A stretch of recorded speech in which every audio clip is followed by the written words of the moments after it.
Blood is a deeply political substance. For as long as humans have existed, blood has defined who belongs to a community and on what grounds. But blood is also the source of deep anxieties.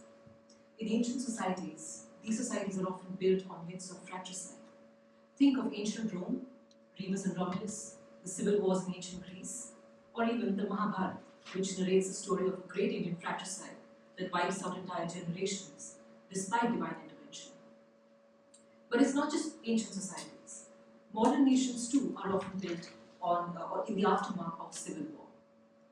Consider India, for instance, where decolonization and constitution writing happen amidst the fratricidal violence of the partition.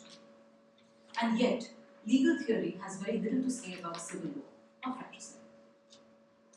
And it is still ubiquitous. Why is this so?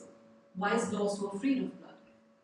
My thesis examines how Indian political thinkers imagine the relationship between law and blood. I find the strongest exposition in Gandhi, who argues that law and blood are in tension with each other because they imagine very different kinds of human relationships.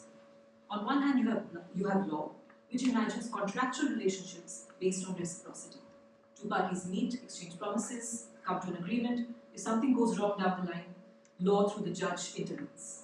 On the other hand, you have blood, which imagines ethical relationships of an entirely non-contractual nature.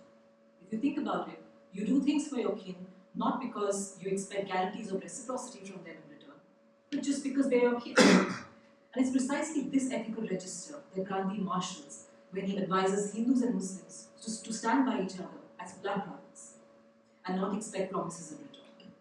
And it's also why he dies a broken man, because the violence of the partition signals the absolute failure of this politics. It's become clear to me through my research that the idea of community that modern law works with, because it is contractual, is entirely unsuited for the crises of our times.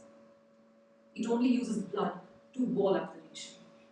Think of how countries respond to issues like climate change or migration, for instance.